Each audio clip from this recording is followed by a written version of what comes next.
आज मैं बात कर रही हूं प्रभु श्री राम की नगरी अयोध्या की, जहां राम मंदिर के उद्घाटन की तैयारियां जोरों शोरों से की जा रही है। भव्य राम मंदिर का उद्घाटन अगले साल ही जनवरी में होना है और चर्चा है कि प्रधानमंत्री नरेंद्र मोदी राम मंदिर का उद्घाटन कर सकते हैं। लेकिन उससे पहले ही इस मुद्दे पर सियासत शुरू हो गई है। राम मंदिर का उद्घाटन प्रधानमंत्री मोदी के कराए जाने पर सपा सांसद एसटी हसन भड़क गए हैं। उनका कहना है कि राम मंदिर का उद्घाटन किसी महंत के द्वारा होना चाहिए। न केवल एसटी हसन, उधर समाजवादी पार्टी की जो वरिष्ठ नेता हैं जूही सिंह भी राम मंदिर को लेकर बीजेपी और संघ पर निशाना साधते हुए नजर आए। उन्होंने कहा कि मंदिर में सभी की आस्था है और जब उद्घाटन होगा तो सभी दर्शन करेंगे, लेकिन उनके नाम पर सियासत करना बीजेपी और आरएसएस का पुराना एजेंडा है और इसी से उनकी पार्टी आगे बढ़ी है और उद्घाटन को भी दरअसल वो इनकैश करना चाहते हैं। और सपा ही क्यों, अभी कुछ दिन पहले ही तो दिया गया उद्धव ठाकरे का बयान भी आप लोगों को याद होगा। वो तो बीते दिनों अयोध्या में गोधरा जैसी घटना होने की आशंका जता चुके हैं। अब सवाल तो ये भी उठता है कि उद्धव को कैसे पता कि ये होने वाला है या फिर हो सकता है। डरा रखे हैं उद्धव ठाकरे या चेता रखे हैं? मतलब ये कि रामलला के नाम पर सियासत एक बार फिर से उफान मारने लगी है। रामलला के नाम पर सियासतदान एक बार फिर से काम पर लग गए हैं। आज इसी पर कर रही हूं 5 का प्रहार कि क्यों आखिर विपक्ष को हर बात पर इतनी आपत्ति होने लगती है। क्यों आखिर कोई भी शुभ काम करने से पहले उसमें विघ्न या फिर नानुकुर की जो एक परंपरा चलती आ रही है, एक परंपरा विपक्ष ने चला दी है, उसको वो आगे यूं ही बदस्तूर जारी रखना चाहते हैं। अब आपको बताते हैं कि दरअसल मोदी अगर जा रहे हैं रामधाम उद्घाटन के लिए तो विपक्ष क्यों परेशान हो रहा है, किस तरह के जो तमाम रिएक्शंस हैं वो निकलकर सामने आ रखे हैं। सबसे पहले एसटी हसन सपा सांसद जो हैं उनकी बात करें तो वो ये कह रहे हैं कि बीजेपी ने रामचंद्र का, भगवान श्री राम का राजनीतिकरण कर दिया है। मंदिर का उद्घाटन अगर कोई संत महंत करे तो अच्छा है। मंदिर का उद्घाटन धार्मिक कार्य है, राजनीतिक नहीं है। मतलब सोचिए, ये वो पार्टी है, ये वो लोग हैं जो अभी कुछ दिनों पहले तक साधु संतों को तालिबानी बता रहे थे, आतंकवादी बता रहे थे। अब इनको साधु संत बहुत सम्माननीय, माननीय लग रहे हैं।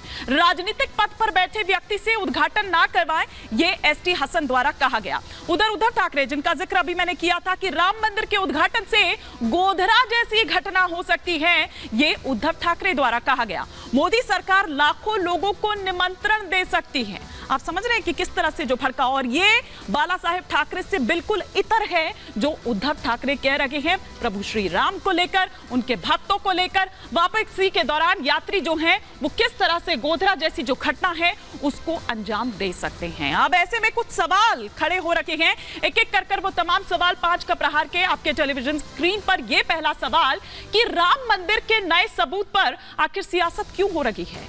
दूसरा सवाल जो आपकी स्क्रीन पर चेंज हो रहा है वो ये कि विपक्ष को मोदी या फिर राम मंदिर, किससे दिक्कत है। तीसरा सवाल ये कि राम मंदिर उद्घाटन से विपक्ष को कहीं हार का डर तो नहीं सता रहा। चौथा सवाल ये कि 24 में बीजेपी के लिए रामबाण बनेगा क्या ये मंदिर। पांचवा और अंतिम सवाल ये कि अयोध्या राम मंदिर पर राजनीति आखिर कब तक होती रहेगी। ये वो तमाम सवाल रहेंगे जिनके इर्द गिर्द आज हमारी चर्चा रहने वाली है। लेकिन उससे पहले आपको दिखाती हूं एक रिपोर्ट।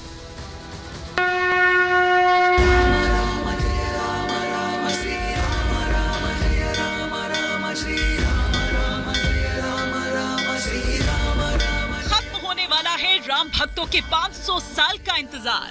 अयोध्या में रामलला का भव्य धाम तकरीबन बनकर है तैयार और अब है प्राण प्रतिष्ठा का इंतजार। जब प्रधानमंत्री मोदी अगले साल जनवरी में राम नगरी आएंगे, भव्य गगनचुंबी राम मंदिर का उद्घाटन करेंगे। सियावर रामचंद्र की, सियावर रामचंद्र की।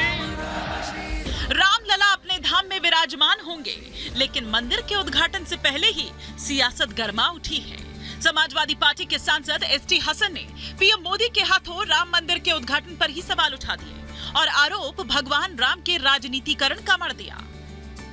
हमेशा रामचंद्र जी को राजनीतिकरण करा है और उसी से ये पार्टी आगे बढ़ी है।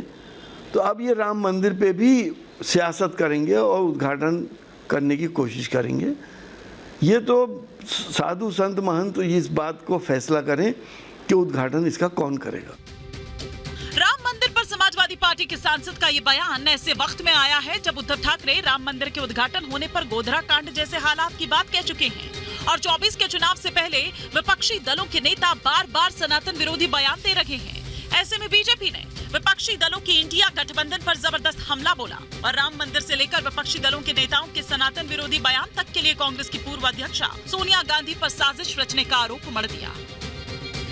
राम मंदिर के खिलाफ प्रायोजित रूप से बताया गया था कि भगवान राम का अस्तित्व नहीं है, भगवान राम काल्पनिक है। सोनिया जी के कहने पर जब कांग्रेस पार्टी ने कहा भगवान राम तो है ही नहीं, सोच समझकर दिया गया बयान है। उद्धव ठाकरे जी के स्टेटमेंट से भी उससे भी बात स्पष्ट होता है। वो कहते हैं कि मंदिर जब बन जाएगा और जो हिंदू ट्रेन में बैठ के भगवान राम के दर्शन के लिए जाएंगे तो गोधरा जैसे कांड हो सकता है, मतलब हिंदुओं को जलाया जा सकता है, तड़पा के मारा जा सकता है।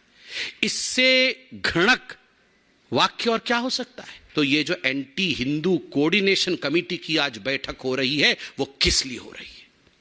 और आज मैं बहुत स्पष्ट शब्दों में कहना चाहता हूं ये कब से हो रहा है। जब से एंटोनियो माइनो इस देश में आई हैं, एक साजिश के अंतर्गत इस देश में हिंदू विरोधी गतिविधि चल रहा है। अयोध्या राम मंदिर पर एक बार फिर सियासी गलियारे का तापमान चढ़ने लगा है और ये गर्माहट तब और बढ़ गई जब अयोध्या राम जन्मभूमि पर हुई खुदाई में प्राचीन मंदिर के अवशेष मिले, जिनकी तस्वीर श्री राम जन्मभूमि तीर्थ क्षेत्र ट्रस्ट के महासचिव चंपत राय ने सोशल मीडिया के जरिए शेयर की, तो समाजवादी पार्टी ने इस पर भी सवाल उठा दिए। सनातन धर्म के मानने वाले लोग वो मंदिर चाहते थे, मंदिर बन के तैयार है माननीय सुप्रीम कोर्ट के आदेश के बाद से।